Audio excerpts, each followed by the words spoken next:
सर्वप्रथम त सबैलाई स्वागत जनाउन चाहन्छु। दार्जिलिङ प्रेस के सभी मेरे साथी बड़े भाई सबका मैं स्वागत करता हूं। और सबसे पहली बात तो हम सब जानते हैं कि कल से लगातार जो है रशिया और यूक्रेन के बीच में जो चल रहा है, आज पूरी दुनिया और सब देश दो खेमे में बटे हुए हैं और भारत सरकार की भी पूरी नज़र उस बदलते हुए घटनाक्रम पे लगातार बनी हुई है। अभी लेटेस्ट सूचना जो मिला उसके हिसाब से कल देर रात को ही भारत के प्रधानमंत्री जी रशिया के राष्ट्रपति जी के साथ उनकी बातचीत हुई है और भारत को रशिया के तरफ से बताया गया कि ये सब जो घटना घटी उसके पीछे का उद्देश्य, और साथ ही भारत ने अपना पक्ष स्पष्ट रूप से यही रखा है कि हर एक समस्या का हल बातचीत से ही उसका समाधान हो सकता है और उसकी पहल भारत ने की है। और विशेष करके भारत के पक्ष की ओर से जो सबसे बड़ा विषय है, आज भी इस समय भी 18,000 से ज़्यादा लोग, खास करके जो हमारे विद्यार्थी हैं, स्टूडेंट हैं, वो यूक्रेन में इस समय वहीं पे हैं। उनको वापस वहाँ से सुरक्षित एग्जिट कराना हमारी सरकार की प्राथमिकता है, भारत की प्राथमिकता है। और यूक्रेन से लगते हुए आसपास के जितने भी 4-5 देश हैं उनके संपर्क में भारत सरकार है। वहाँ पे भारत सरकार की टीम भी पहुँच चुकी है और जो लोग बॉर्डर के पास उन देशों तक आ पा रहे हैं उनको सुरक्षित भारत लाया जाएगा। लेकिन जो घटनाक्रम लगातार बदल रहे हैं MEA की तरफ से भी और हम सब की तरफ से, जो भी हमारे साथी भाई बहन यूक्रेन में इस समय फंसे हुए हैं, उनको यही सलाह है इस समय कि जहाँ भी हैं वहीं पे रहें और बाहर निकलने की कोशिश इस समय न करें। और जैसे ही 1-2 दिन के अंदर में चीज़ें थोड़ी ठीक हो जाएगी उसके बाद जो है उनको भारत वापस लाने का काम शुरू होगा। और रशिया ने भी ये बात कहा है कि वो उनके मिलिट्री वाले से बात करके उनको सुरक्षित वापस लाने में मदद करेंगे और भारत सरकार यूक्रेन के बीच में भी। तो ये एक बड़ा विषय है। दार्जिलिंग क्योंकि म्यूनसिपैलिटी चुनाव पे है और पिछले कुछ दिनों से सभी पार्टी के नेता और नेतृत्वगण चुनाव मैदान में हैं।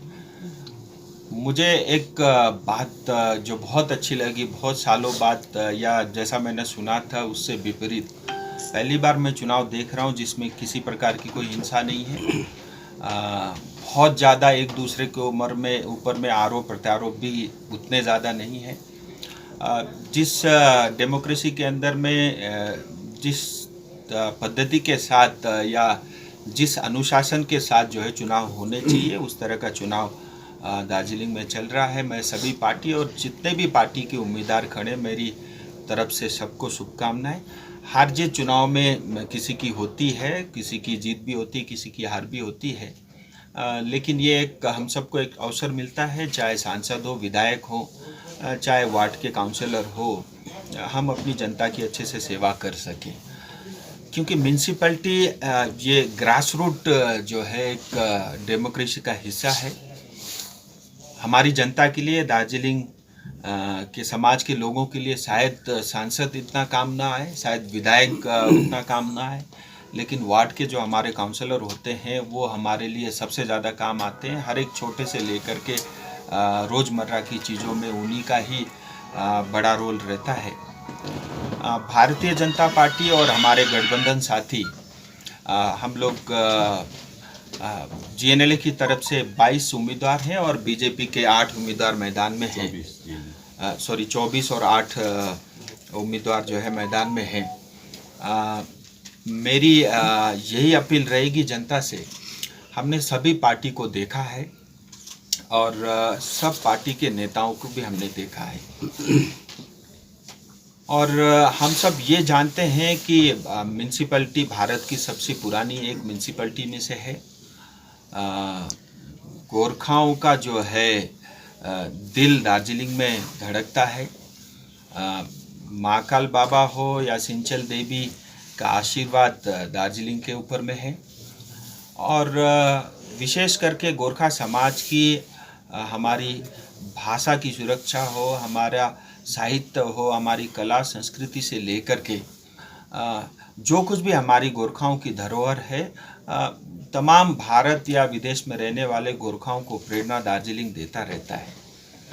लेकिन हम सब ये भी जानते हैं साथ में दार्जिलिंग इतना जो रेवेन्यू क्रिएट करता है उसके हिसाब से दार्जिलिंग की जो दशा और दुर्दशा है बहुत ही दुर्भाग्यपूर्ण है और दार्जिलिंग को एक वायरस लगा हुआ है पिछले 12 साल से टीएमसी का और उससे पहले सीपीएम का।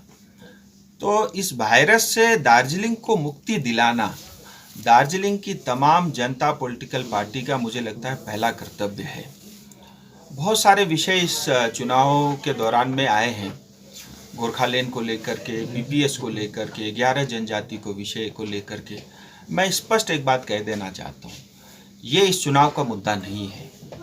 लेकिन जब जब भी दार्जिलिंग तराई डूअर्स का विषय होता हो, चाहे वो चुनाव हो या किसी भी विषय में हो, चाहे डेवलपमेंट से रिलेटेड ही क्यों ना हो, जब तक दार्जिलिंग में या तराई या डूअर्स में स्थायी राजनीतिक समाधान नहीं होता तब तक, क्योंकि चुनाव ये भारत के संविधान के अंतर्गत हमको लड़ना पड़ता है, हम लड़ेंगे, हम जीतेंगे। लेकिन मैं ऐसा मानता हूँ कि जब तक दार्जिलिंग तराई डूअर्स की जनता को न्याय नहीं मिलता, मुझे लगता है ये जो है सब चीज़ें जिस उत्साह के साथ, जिस उद्देश्य के साथ हम काम करना चाहते हैं, हमको कभी वो फ्रीडम नहीं मिलेगा, वो इंडिपेंडेंस नहीं मिलेगा। क्योंकि जब जब जो है दार्जिलिंग को टीएमसी से या कलकत्ता से आदेश या अप्रूवल के बाद काम करना पड़ेगा, वो स्थिति दार्जिलिंग के लिए कभी भी उचित नहीं हो सकती। और ये सब विषय अपनी जगह है, लेकिन मेरा आपके माध्यम से यही है कि हमारी और गठबंधन की तरफ से हमने कुछ ठोस दार्जिलिंग के लिए करने का सोचा है। एक तो दार्जिलिंग में जो अभी दार्जिलिंग का 16, 18, 19 करोड़ का जो बजट है, ये पर्याप्त नहीं है। मैं एक बात जरूर कहना चाहूँगा, दार्जिलिंग के डेवलपमेंट को लेकर के, विकास को लेकर के पैसे की या किसी स्कीम की कोई कमी नहीं रहेगी। केंद्र सरकार के पास ऐसी बहुत सारी योजनाएं हैं जो डायरेक्ट म्यूनसिपैलिटी भी अप्रोच करके वो सारी योजनाएं लागू कर सकती है। हम ये चाहते हैं कि दार्जिलिंग साफ सुथरा, स्वच्छ रहे, साफ रहे, क्लीन रहे, प्रगतिशील रहे, ऑनेस्ट यहाँ की बॉडी हो, ट्रांसपेरेंट हो, अकाउंटेबिलिटी हो और जनता के प्रति वो जवाबदेही हो।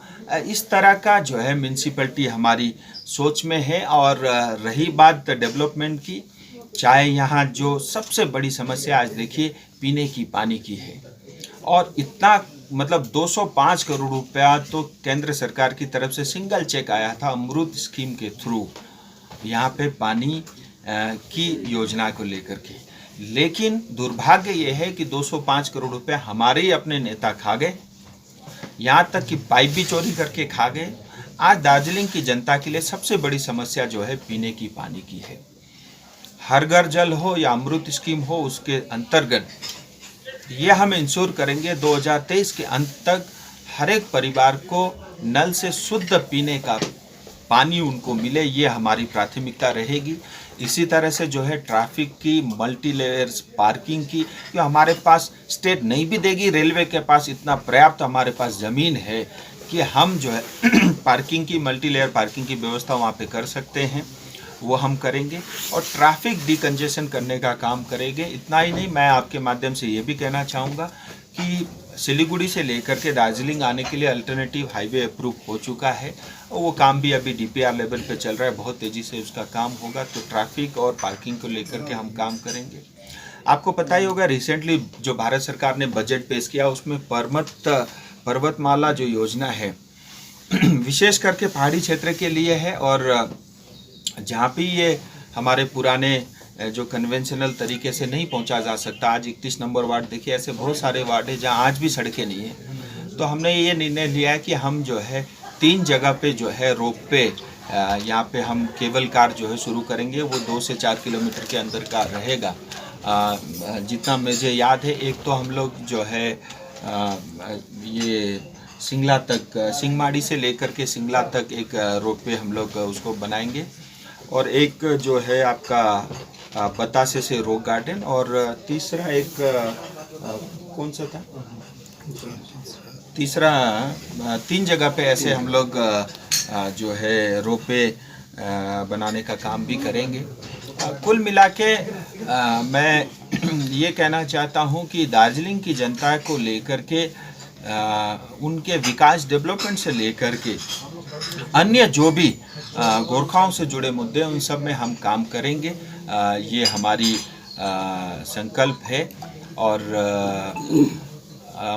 मैं ऐसा मानता हूँ कि यहाँ की जनता ने सबको मौका दिया है, और हम आज ये स्थिति भी अच्छे से जानते हैं कि किस तरह से हमारे बाकी साथियों के पार्टी और नेता एक दूसरे को आरोप प्रत्यारोप चल रहा है, और किसने कितना घोटाला किया वो खुद ही उजागर कर रहे हैं। हमको उसको करने की आवश्यकता नहीं पड़ी।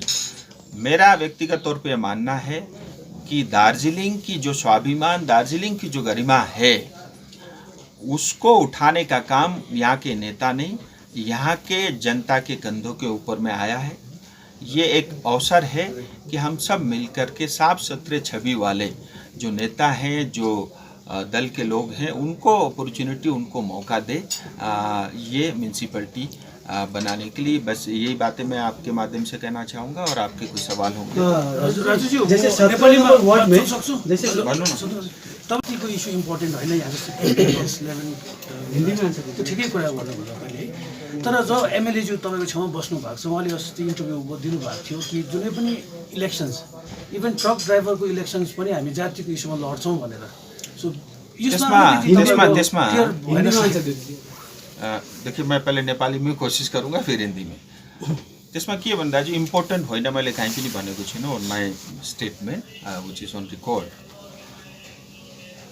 ती मुद्दा आफ्ना ठाउँमा छँदैछन्, किनभने आज मैले गोर्खाल्यान्ड पिपिएस भने नि तपाईँले यही प्रश्न गर्नुपर्छ, अब म्युनिसिपालिटीमा त्यही मुद्दा हुन्छ भनेर मैले त्यही भएर स्पष्ट भने, त्यही भएर मैले स्पष्ट भने त्यो मुद्दा छँदैछ। किनभने तपाईँले म्युनिसिपालिटी बनाउनु, बडी बनाउनु, कर्पोरेसनलाई जिताउनु, जे गर्नु, तर जबसम्म स्थायी समाधान या गोर्खाल्यान्ड हुँदैन, यहाँको कुनै पनि व्यवस्था पश्चिम बंगाल ने चलना दिँदैन, तो स्पष्ट हो। हिंदी में मैं आपको बताता हूँ, म्यूनसिपलिटी का चुनाव का विषय है, विशेष करके दार्जिलिंग का विषय है। जब तक स्थायी राजनीतिक समाधान या अलग राज्य की मांग पूरी नहीं होती, किसी भी तरह का चुनाव या किसी भी तरह की बॉडी, चाहे वो जीटी हो, चाहे म्यूनसिपलिटी हो, चाहे कॉरपोरेशन हो, वो बेईमानी होगी। ये मेरा स्पष्ट कहना है। आप लोग का पाथरी उठा हुआ है आपका सिंबल में, लेकिन आपका सिंबल में उठने के बावजूद भी आप लोग को बोल रहे हैं कि वो मेरा पार्टी का नहीं है, लेकिन सिंबल तो आप ही का है ना। देखिए, सिंबल भी हमारा है, वो व्यक्ति भी हमारा है, जीएनएलएफ भी हमारी, सब पार्टी हमारी है। देखिए, एक बात तो ये है, ये दार्जिलिंग की मैं बोला ना खूबसूरती है, सब हमारे अपने ही तो लोग हैं। हम आखिर लड़ किससे रहे हैं? हमको लड़ना बंगाल से चाहिए। हम एक दूसरे के सर जो है मतलब फोड़ने में लगे हुए हैं। ये कोई समाधान नहीं हो सकता। हाँ, हमारी विचारधारा, हमारा तरीका, हमारा स्टाइल या घोटाले मतलब करने में हम आगे पीछे रहते हैं, वो हमारी पास्ट में जो कुछ भी किया है वो अपनी जगह ठीक है। लेकिन अगर हम अपना घर ठीक करना चाहते हैं, चुनाव आएंगे, अलग अलग पार्टियां लड़ेंगी, लेकिन अगर हम एक होकर के जो है, और अगर दार्जिलिंग को बचाना चाहते हैं तो टीएमसी से हम अगर 1 किलोमीटर डिस्टेंस मेंटेन करेंगे तभी दार्जिलिंग बचेगा, ऐसा मेरा स्पष्ट कहना है। रही बात 17 नंबर वार्ड, ये डेमोक्रेसी की खासियत है। कुछ कन्फ्यूजन जरूर हुआ है, लेकिन मतदान के दिन मतदाताओं के लिए इतनी बड़ी फ्लेक्सिबल मुझे नहीं लगता किसी और ने दी होगी। आपको पसंद जीएनएलएफ है, आप जीएनएलएफ में वोट दो नाव में, आपको पसंद बीजेपी, आप बीजेपी में वोट दो। मैं चाहता हूँ इन दोनों में से जो आपको पसंद है उन्हीं को आप vote. That means 17 number ward free zone, आप लोग फ्री जोन रखेंगे?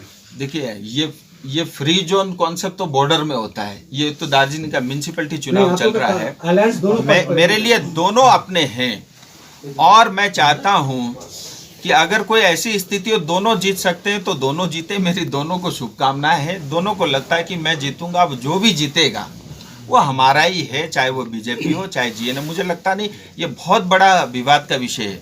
इसको हम चाहते तो बैठ के इसको सुलझा भी सकते थे। हमने एक एक्सपेरिमेंट किया, मैंने बोला दोनों की बहुत इच्छा हो रही चुनाव लड़ने की, दोनों लड़े, तो बहुत बड़ा विषय मेरे लिए नहीं। तपाईँले जस्तै हेर्नुहोस् न, 2009 देखि बिजेपी जीएनएलएफ यहाँको पार्टीसँग अलायन्समा आएको बसेको है, 12 वर्ष भयो। यसपालि तर बिजेपीले आफ्नो क्यान्डिडेट दिइरहेको छ दार्जिलिङ म्युनिसिपालिटीमा, वेराज यहाँ कुरा हुन्छ रिजनलिजमको, क्षेत्रीयतावादीको क्या। सो यसपालि तपाईँले म्युनिसिपालिटी इलेक्सनमा क्यान्डिडेट दिँदाखेरि यो रिजनलिजमलाई अलिकति डाइल्युट भएको जस्तो लाग्दैन कि? वाट इज जस्तो त्यस्तो म भन्दिनँ, किनभने दाजु हेर्नुहोस्, यहाँ म्युनिसिपालिटीमा 8 जना बीजेपीको क्यान्डिडेट छन्। त पहिला कहिले दिँदैन थियो क्या? 8 जना छन्, तर ती 8 जना दिल्लीका त होइन नि, यहीँका हुन् पहाडकै। त्यही रिजनल एस्पिरेसन बोकेका मानिस नै हुन् तिनीहरू पनि। आज बीजेपीले सबै अरू पार्टी भन्दा बेसी रिजनल एस्पिरेसन बोक्ने पार्टी आज बीजेपी बनेको छ। हामीहरूको विशेष गरेर बीजेपीको काम यो चुनावमा फेभिकोल जस्तो छ। हेर्नु, सबै गठबन्धनलाई साथ राख्ने है। किन भन्दा मेरा लागि, मैले अस्ति पनि भने, म्युनिसिपालिटी चुनाव भन्दा गोर्खा एकता इम्पोर्टेन्ट हो। किनभने भोलि सबैलाई लिएर, यही अनुहार लिएर मैले गएर टोक्समा फेरि बस्नुपर्छ। त्यतिखेर हामीहरू खण्डित भयौँ भने, अलग अलग भयौँ भने सायद एक्लै मलाई पनि गाह्रो होला, साह्रो होला। त्यही भएर म्युनिसिपालिटी चुनाव भन्दा पनि मेरा लागि ज़्यादा इम्पोर्टेन्ट यो हो कि हामीहरूको गोर्खा एकता र यो जुन गठबन्धन एलायन्स छ यो कायम राख्नु। त्यही नै बिजेपीले यो चुनावमा गरिरहेको छ। विशेष के थियो भने तपाईँ जुन चाहिँ त्रिपक्षीय वार्ता हुनु अगाडि तपाईँ घरिघरि दार्जिलिङ आउनुहुन्थ्यो, त्यसपछि त्रिपक्षीय वार्ता बस्ने भन्ने कुरो तपाईँबाट प्रचार प्रसारमा आएपछि होइन, त्यस तपाईँ आउनु नै छोड्नुभयो, त्यो सक्सेस पनि भएको छैन अहिलेसम्म। र अहिले नगरपालिका चुनाव, सुन्नुहोस्, नगरपालिका चुनावको ठिकै अगाडि तपाईँ यहाँ पहाडको जनतालाई भोट फकाउनुको निम्ति आइराख्नु भएको छ होइन। अब यो तपाईँहरूलाई पहाडको जनताले के को आधारमा भोट दिनुपर्ने होइन? किनभने तपाईँले अहिले आएर भन्नुहुँदैछ यो बनाइदिन्छु अथवा त्यो बनाइदिन्छु, त्यस्तो प्रमिस त तपाईँले अगाडि पनि गर्नुभएको। खासै त्यसको उपलब्धि त पहाडको जनताले पाएको जस्तो महसुस गरेको छैन, अनि उहाँहरूले पनि बताएको छैन। अब तपाईँले भन्नु पर्यो अब चाहिँ तपाईँ के को आधारमा जित्नु पर्ने? जवाब दिने कि क्वेसन सोध्नु न सिधा? क्वेसन नै हो यो, के को आधारमा जित्नु पर्ने? सुनिए, एउटा त डेमोक्रेसीमा कोही पनि आएर चुनाव लड्न त पाइन्छ, बिजेपीले नि पायो नि, पायो। अनि संकल्प पत्रमा मेनिफेस्टो लन्च गर्न पनि पाइयो, म यसो गरिदिन्छु उसो गरिदिन्छु भन्न पनि पाइयो नि। त्यो बिजेपीले चाहिँ गर्नु हुँदैन, एलायन्स पार्टीले त्यस्तो काहीँ छ लेखेको छैन? त्यो पायो नि बिजेपीले लड्न, तर ढाँट्न चाहिँ पाएन भन्ने नि। यो तपाईँको सोच हो नि त, कसले ढाँटो? आज जुन दार्जिलिङ बेचेर खाए पहाडको जनताले खासै तपाईँहरूबाट पाएको जस्तो महसुस गरिरहेको छ। यो तपाईँको सोच हो, मेरो सोच होइन, तपाईँको सोच हो। प्रश्न यो जबरजस्ती आफ्नो प्रश्नलाई जनताको नभन्नु, स्पष्ट भन्नु, मेरो प्रश्न भन्नुहोस् न, त्यसमा के छ म जवाब दिन्छु। सुन्नुहोस् न, अब हेर्नुहोस्, हुँदै नभएको अहिलेसम्म टोक्स कहिल्यै पनि अफिसियल यो प्रकारको टोक्स भएको छैन। तपाईँलाई पनि त्यो अफिसियल पिआइबीमा पनि छ, टोक्स स्टार्ट भयो। 11 जनजातिको प्रक्रिया पनि चलिरहेछ। मिनिमम वेजलाई लिएर बिल पनि पारित भयो, अल्टरनेटिभ हाइवे पनि बनिँदैछ। तपाईँ मलाई भन्नु, मतलब योभन्दा पहिले पनि धेरै सांसदहरू भए, धेरै पार्टीहरू आए। 2.5 साल मतलब 3 साल करिब भयो। 3 सालमा 2 साल त कोरोनाले खायो, र पनि 1 सालमा जति काम हुँदैछ योभन्दा पहिले सायद यति काम भएको थिएन जस्तो मलाई लाग्छ। मेरो अहङ्कार पनि हुनसक्छ है, सरी, तर इमान्दारीले जसरी हुन्छ, ढोगेर हुन्छ कि बोलेर हुन्छ कि मागेर हुन्छ कि म प्रयासरत छु। भएका दिनमा तपाईँलाई अझै मजाले जवाब दिन्छु। Raju ji, yesterday maybe Central Home Minister Amit Shah जी ने गोर्खाको इस्यु लिएर मणिपुरमा केही भनेको छ, त्यो क्लेरिफाई गर्न चाहनुहुन्छ तपाईँ? देखिए, मैं आपको एक बात कहना चाहूँगा कि एक तो पहाड़ की जनता, भैया तो बता रहे हैं आप आज क्यों आ गए हैं कि आप कब आओगे। मैं 2-3 दिन लेट हुआ और इसके पीछे बड़ा कारण ये था कि 23 तारीख को मणिपुर में गृह मंत्री जी स्वयं, मेरा जो गृह जिला है जहाँ मेरा घर है वहाँ पे उनका कार्यक्रम था। और मेरे लिए, जैसा मैंने बताया, म्यूनसिपैलिटी चुनाव से इम्पोर्टेंट ये था कि मैं स्थायी राजनीतिक समाधान के लिए जो वार्ता चल रही है वो अगली तारीख तय करूं। मेरी बहुत विस्तार रूप से उनसे चर्चा हो गई। इस बार अच्छी बात ये थी कि हेमंत दा भी उनके साथ थे और डिटेल में बात हुई। 10 तारीख चुनाव के काउंटिंग हो जाएंगे मार्च को, उसके तुरंत बाद जो है वार्ता होगी और इसके लिए जो है इनविटेशन या बुलावा पत्र कभी भी MHA की तरफ से आ सकता है। और जो है मेन कारण ये था जिसकी वजह से 2-3 दिन मैं और देरी से आया। मैं फिर ये कहना चाहता हूँ, देखिए, वादे बहुत हुए हैं अब तक, चुनाव भी बहुत सारे लड़े गए हैं, आज भी सारे लोग मैदान में हैं, लेकिन दार्जिलिंग को न्याय नहीं मिला, ये भी सत्य है।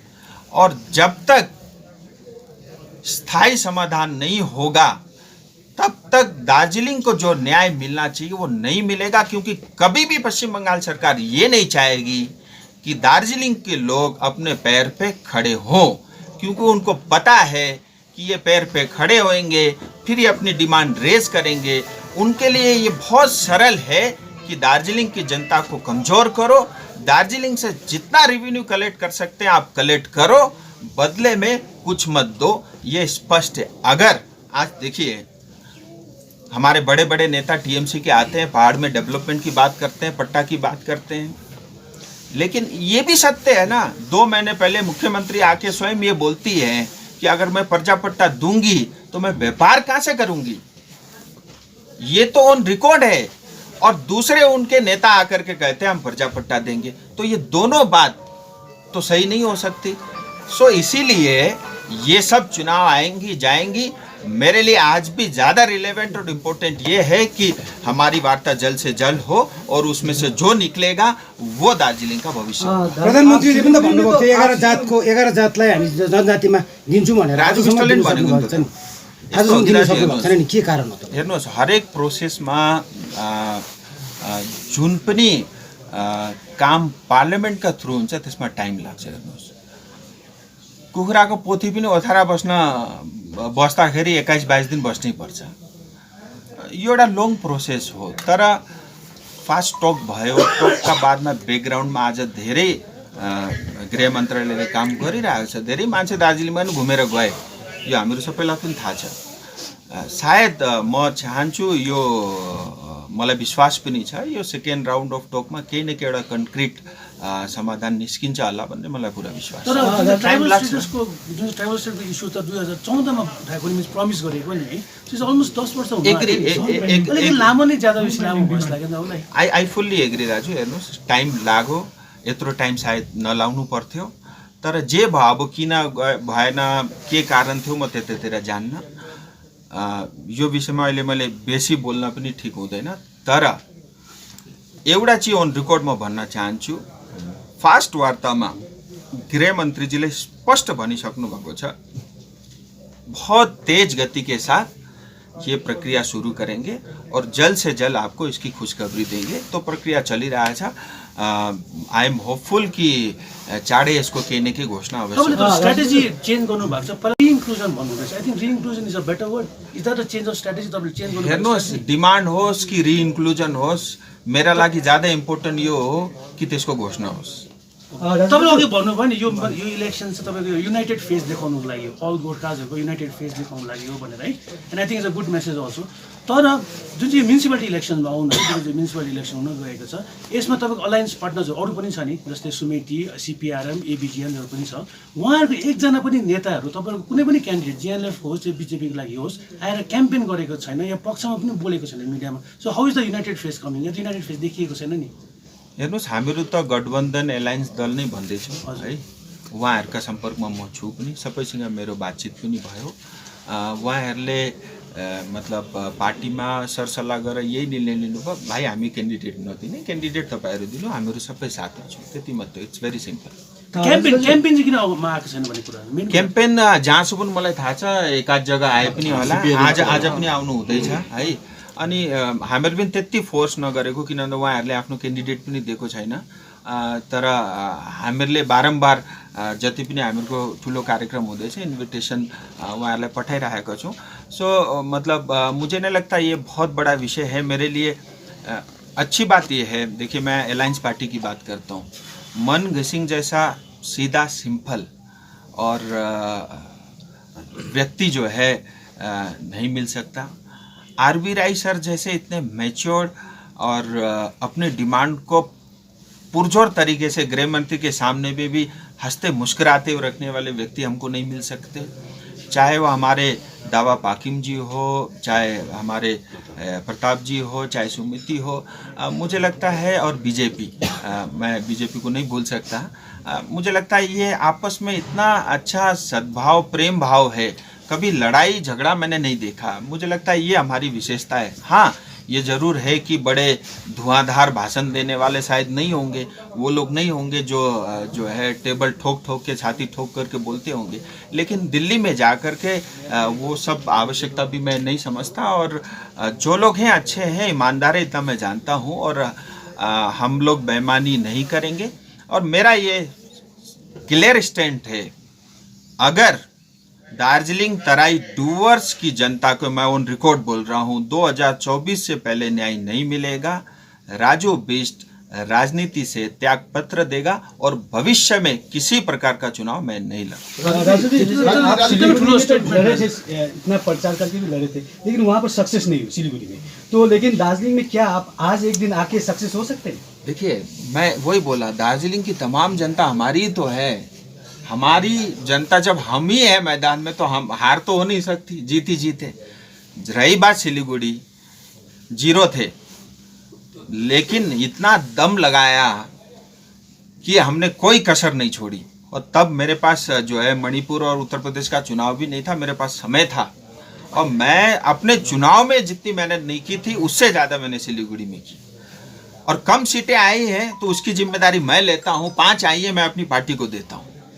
लेकिन एक सच्चाई ये है, 2 सीट बीजेपी की थी और पुलिस प्रशासन सरकार उनके साथ खड़ी थी, उसके बावजूद भी 2 से बढ़ के 5 हुए हैं। 25% वोट जो है बीजेपी को मिला है। मैं समझता हूं, और मैं ये पूरा चैलेंज के साथ बोलता हूं, कि ये 5 वार्ड के अंदर में जो काम होगा, जितने भी टीएमसी के वार्ड के काउंसलर है उससे ज़्यादा काम होगा, और ये मैं करके दिखाऊंगा। ये भी मेरी जनता से अपील है। इतना ही नहीं, सिलीगुड़ी हो, दार्जिलिंग हो या पश्चिम बंगाल का कोई भी कॉरपोरेशन, म्यूनिसिपैलिटी या सरकार आज 6 लाख करोड़ के कर्ज पे बैठा हुआ है। आप दीदी के हर दिन के स्टेटमेंट देखिए, कुछ करने की स्थिति में नहीं है। बैंक करप्ट होने वाली सिचुएशन आज पश्चिम बंगाल सरकार की है।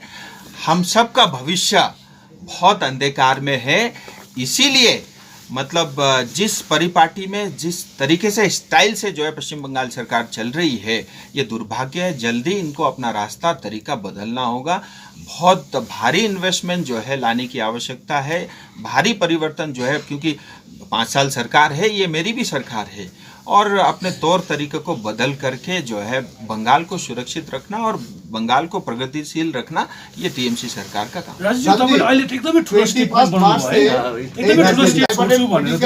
हो सकता है, इसे कुछ पॉसिबिलिटी देखा जा रहा है आपके पास? पहले आप 1 मार्च से 8 अप्रैल तक इनसाइड में टाइपरेट टॉप की सेकंड फेज हो सकता है। ये दादा भी ऐसे सवाल पूछते हैं जैसे इनके पास स्पेसिफिक जवाब हो।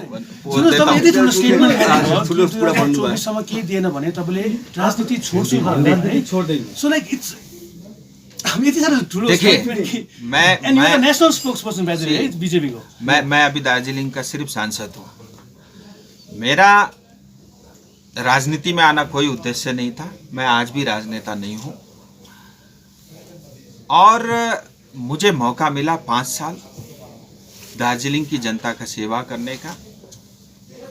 2.25 साल करीब होने को है। आज तक मैंने कोई छुट्टी नहीं ली। मैं बच्चों को लेकर कभी घूमने नहीं गया हूँ। मैं ये विषय आया मैं इसलिए रख रहा हूँ। खैर ये बहुत पर्सनल चीज़ें हैं और मैं दिन रात मेरे मन में यही रहती है कि जिन्होंने मुझे वोट दिया है, कल मैं राजनीति से दूर रहूं तो लोग मुझे गाली ना दें, लोग ये ना कहे कि बहुत घटिया किस्म का सांसद था। मुझे इस बात का बहुत डर रहता है।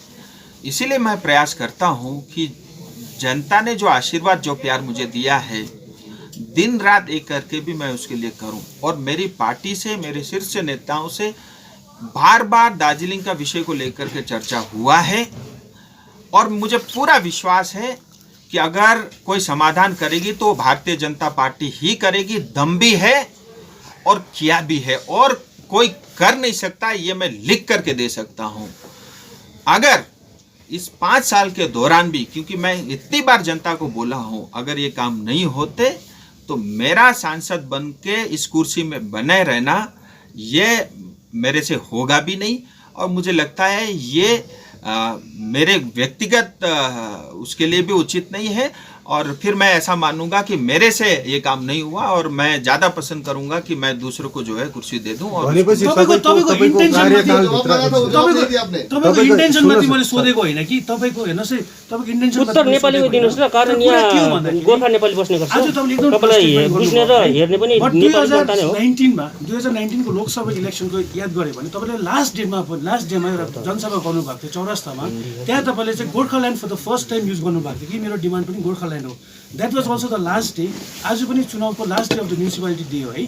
सो यो तपाईँको लागि मैले तपाईँको इन्टेन्सनलाई मैले क्वेसन गरेको होइन, but will the party back यु? तपाईँले जतिको ब्याक गर्नु खोज्नु भन्दा चाहिँ विल द पार्टी ब्याक यु? हेर्नुहोस्, आज पनि ब्याक गरिरहेका छन्। हिजो मात्रै मणिपुरमा आएर गृहमन्त्रीले बिजेपी भनेको गोर्खाको पार्टी हो भन्नु। अनि कुनै पनि नेसनल पार्टीको सङ्कल्प पत्रमा हामीहरूको स्थायी राजनीतिक समाधान लेखेको छैन, न कांग्रेसले न कुनै XYZ पार्टी। अनि आजसम्म पनि जति पनि टक्स भए या पार्लियामेन्टदेखि जति पनि रिप्लाईहरू आउँदैछन् त्यसले पनि त्यही प्रमाणित गर्छ। मलाई पुरा विश्वास छ मेरो पार्टीमाथि। व्यक्तिगत सम्बन्ध पनि छ, व्यक्तिगत तौरमा पनि पुरा हुन्छ। तर एउटा मतलब हामीहरू सबैलाई थाहा छ बङ्गालको स्थिति कस्तो छ, आज देशको स्थितिको धेरै कुराहरू हेर्नुहोस्। राजनीतिमा सबै कुरा बोलेर मात्रै पनि हुँदैन, धेरै कुरा नबोली पनि गर्नुपर्छ। एन्ड आई एम श्योर कि बिजेपीले न्याय अवश्य गर्छ, चाँडै नै गर्छ। तपाईँले जुन 19 को कुरा गर्नुभयो, हेर्नुहोस् आज पनि मन्दिरका छेउमा गएर तपाईँले बोल्न लाउनु, म त्यही बोल्छु, ढाँट्दिनँ।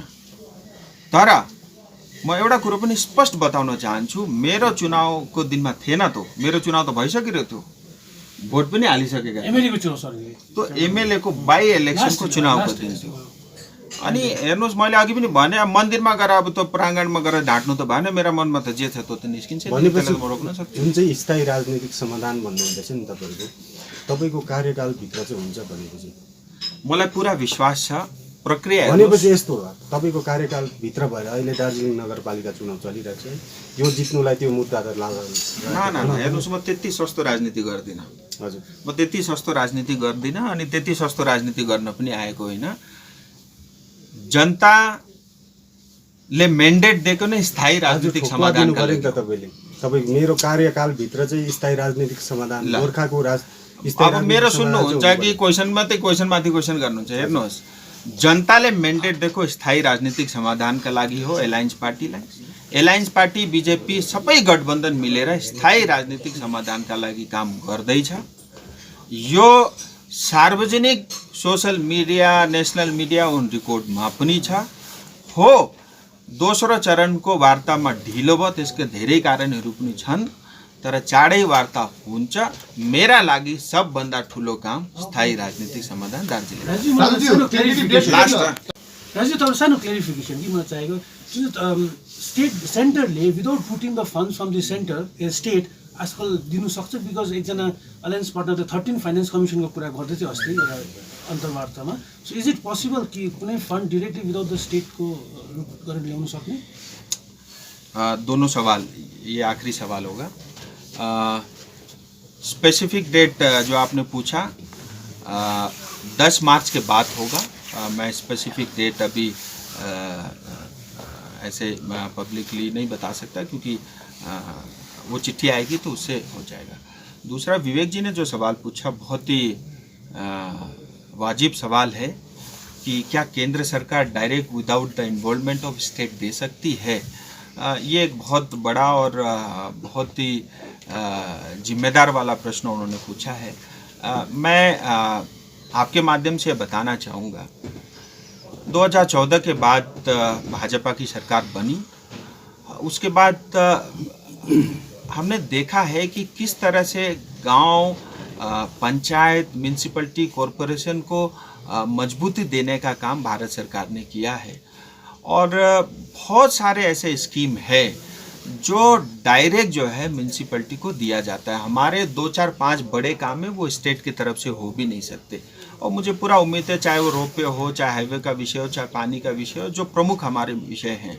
कुछ रेलवे से जुड़े हुए मुद्दे हैं। मुझे लगता है 4-5 काम भी अगर मैं अपनी जनता के लिए 5 साल में कर सकता हूँ, मैं मानूंगा कि मतलब अपने आप में ये बहुत बड़ा काम हुआ है। सो मुझे लगता है ये बहुत बड़ा विषय नहीं रहेगा। हाँ, विवेक जी ने जो पूछा, बहुत सारे प्रोजेक्ट ऐसे होते हैं वो उस स्टेट के थ्रू ही रूट होकर के आते हैं क्योंकि ये अपने आप में जो है मतलब जो फेडरल स्ट्रक्चर में होता है। जैसे सैनिक स्कूल बनना था, इन्होंने MOU साइन नहीं किया तो अटका हुआ है।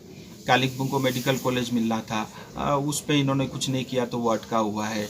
माटीगाड़ा में कोई SC बच्चों के लिए हॉस्टल बनना था, वो अटका हुआ है। ऐसा भी होता है बट बहुत सारे काम ऐसे हैं जो डायरेक्ट किया जा सकता है। हम प्रोजेक्ट बना करके भेजेंगे और भारत सरकार से स्वीकृति लेंगे। Medical college in Kalimpong is very important. अलिकति भनिदिनुहोस् के चाहिँ प्रब्लम भएको छ? देखिए, आज क्या है, भारत के हर एक ज़िले के अंदर में एक मेडिकल कॉलेज बन रहे हैं। जलपाईगुड़ी भी सैंक्शन हुआ है और जो है सेंटर से, हाँ, सेंटर केंद्र की तरफ से, और जो है कालिम्पोंग को भी क्योंकि अलग ज़िला बना है तो कालिम्पोंग को भी वो अप्रूवल मिली है, लेकिन स्टेट की तरफ से उनको अभी अनुमति नहीं मिली है। जैसे स्टेट की तरफ से आएगी वो मेडिकल कॉलेज में।